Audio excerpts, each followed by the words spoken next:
Bon, ça fait comme 2 fois que je recommence le sujet. Je vais essayer de le recommencer sur le sens du monde, pas parce que je l'ai mal fait, mais parce que pour des difficultés techniques.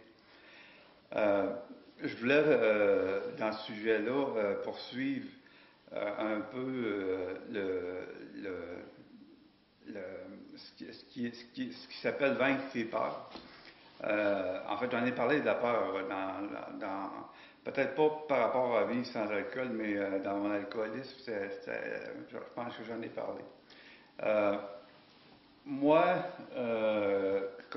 dans mon cas, moi, quand j'étais alcoolique, une de mes peurs que j'avais, c'était, ça a l'air drôle à dire, puis ça a l'air, ça peut paraître anodin, là, mais c'était la poste. J'avais peur de voir, moi, mes comptes, puis j'avais peur de voir à quel point j'étais endetté.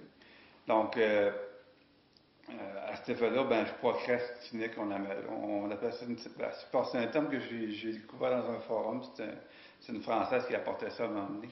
Procrastiner, ben, c'est une forme de paresse, mais qui est plus forte que la paresse en elle-même. C'est une paresse qui est liée qui fait qu'on remet et on remet tout le temps plus tard pour justement ne pas faire face. Alors que la paresse, ben, c'est un peu de la lâcheté, là. Mais alors que la procrastination, ça va plus loin que la simple paresse. Donc moi, je voulais pas voir, je voulais pas voir ma situation financière, donc j'essayais le moins possible de voir ces courriers-là. Puis moi, c'était comme un monstre, là, la boîte à courrier, c'était comme un monstre. Fait qu'il a fallu que j'apprenne à faire face à mes propres difficultés financières, puis il a fallu aussi que je fasse face au fait que un jour ou l'autre, il va falloir que je les règle. Je me disais, parce que je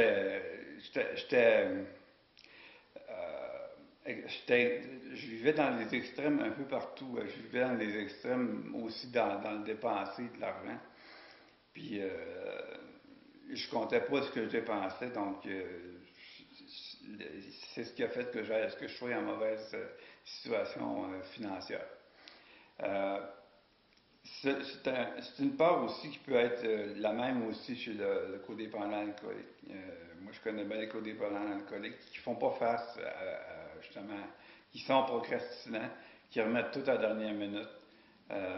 Puis pour pas, parce que, je ne sais pas si parce que c'est rien des peurs, mais j'en connais beaucoup qui remettent à la dernière minute. Parce que je vois des meetings qui sont liés aux annonces maintenant. Donc, en parlant avec des gens, je vois qu'il y en a plusieurs. Il y a des constantes qui sont les mêmes, tant pour l'alcoolique que pour le codépendant. Donc, la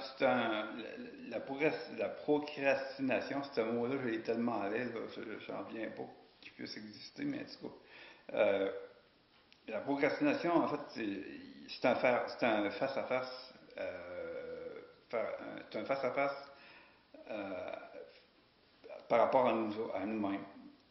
C'est parce que c'est une forme de fuite. C'est une forme de fuite. Mettons, je prendrais un autre terme, la procrastination, disons, euh, je sais pas, le laisser aller, c'est une forme de laisser aller. Ben, le laisser aller, c'est une fuite. C'est une fuite pour ne pas prendre nos responsabilités parce qu'on a une peur par rapport à nos propres responsabilités. Puis on ne veut pas trop s'engager dans certaines responsabilités parce que, bon, on anticipe, puis on anticipe. Donc, je pense que c'est une des premières choses aussi à faire, c'est quand on a à devenir abstinent ou quand on a à vaincre un problème de dépendance, de codépendance, la première chose à faire, en tout cas, dans les premières choses à faire, c'est de vaincre, essayer en tout cas de vaincre la plupart de nos grandes peurs, ou du moins de leur faire face.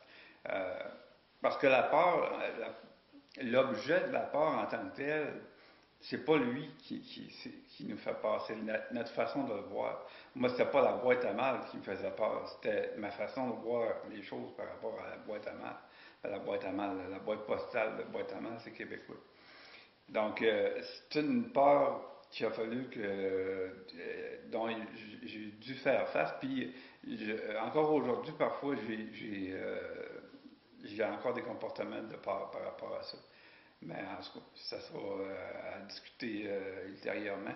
Je vais changer d'endroit. Et c'est ne pas vouloir vivre ses émotions, les geler. Puis pourquoi on ne les vit pas? C'est parce que il y a encore un sentiment de peur par rapport à ces émotions-là. On veut, on cherche une porte de sortie, une fuite pour éviter de vivre euh, des choses qu'on a à vivre vraiment dans la vie. Donc, c'est une série de peurs à laquelle on a à faire face, puis Dieu sait que c'est pas évident de faire face à nos peurs, mais je pense que ça se fait. Il y a bien des façons en tout cas, développer des façons de faire. Puis aussi, quand moi, en tout cas, je parle, je ne vais pas toujours parler de moi, mais en tout cas, c'est parce que c'est ma meilleure façon de donner des exemples. J'avais des problèmes, comme je le disais, d'agoraphobie quand je suis sorti de thérapie. Parce que quand j'arrivais dans un lieu public où il y avait beaucoup de monde, je devenais comme affolé, je devenais comme paniqué. Puis bon, j'en ai parlé à une des personnes, un des intervenants de la maison où j'ai été en thérapie, puis il m'a dit, ben, probablement que tu fais un peu d'agoraphobie. Fait que, ils m'ont demandé si j'avais besoin d'aide à cet effet-là. J'ai dit non, je vais essayer de régler ça par moi-même. Fait que ce que j'ai fait dans un premier temps, c'est que, dans les premiers temps, c'est que je faisais juste rentrer dans un centre d'achat, dans des gros centres d'achat, pas des plazos, des petits centres là, où il y a, je sais pas moi, 25-30 personnes, des gros centres, comme on a à Québec ici. Puis à rentrer, faire, je sais pas moi, 100 mètres, ou bon, peut-être moins que ça, là, 50 mètres,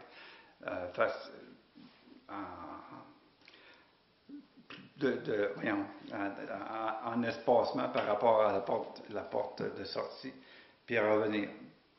Puis là, ben moi, c'est ça, je faisais mon 50 mètres, je restais là, en dedans de moi-même, c'est certain que ça bouillonnait, là. J'avais des états d'être qui n'étaient pas très, très plaisants à vivre, mais bon. Puis, plus ça allait, plus que en y allant graduellement, plus j'allongeais mon parcours. Jusqu'à me promener là, à travers la foule, à la fin, c'était rendu que je me promenais là, dans les heures là, où il y avait le plus de foule possible. Là. Souvent, c'était jeudi soir ou les samedis, quand il faisait pas quand les samedis où il faisait pas très beau, tout le monde se garoche dans les centres d'achat, donc j'y allais. Puis à force de faire face à la foule, puis de me mêler à la foule, ben, je suis venu qu'à éradiquer cette peur. Donc ça s'est pas fait du jour au lendemain. Ça a dû prendre peut-être 1 mois ou 2 mois, je sais pas, je me rappelle plus trop. Mais il faut se donner le temps pour vaincre une peur. Par contre, ça ne veut pas dire qu'il faut se donner le temps pour arrêter l'alcool ou pour ne faire face à notre comportement de codépendant alcoolique. Il faut quand même, là, moi, le plus tôt c'est fait, le mieux c'est. Parce que si on retarde, ben, ça donne rien. Puis, tout en parlant de peur, on veut pas avoir, on veut pas vivre. Là, faut que je fasse attention dans mes mots. On veut pas vivre un trop plein d'émotions, si je peux m'exprimer ici, là, en arrêtant complètement. On essaie de diluer notre abstinence en essayant toutes sortes de choses, là, ben, comme j'en ai déjà parlé, en prenant de la boisson sans alcool, quoi que ce soit, puis pour nous permettre de moins d'avoir une abstinence moins difficile au niveau émotif, puis moins difficile au niveau du vivre. Mais c'est du vent, ça, là. Ça donne absolument rien. T'arrêtes ou t'arrêtes pas. Il n'y a pas de zone grise, il y a pas de demi-mesure. C'est, c'est un arrêt total ou pas. C'est la même chose aussi pour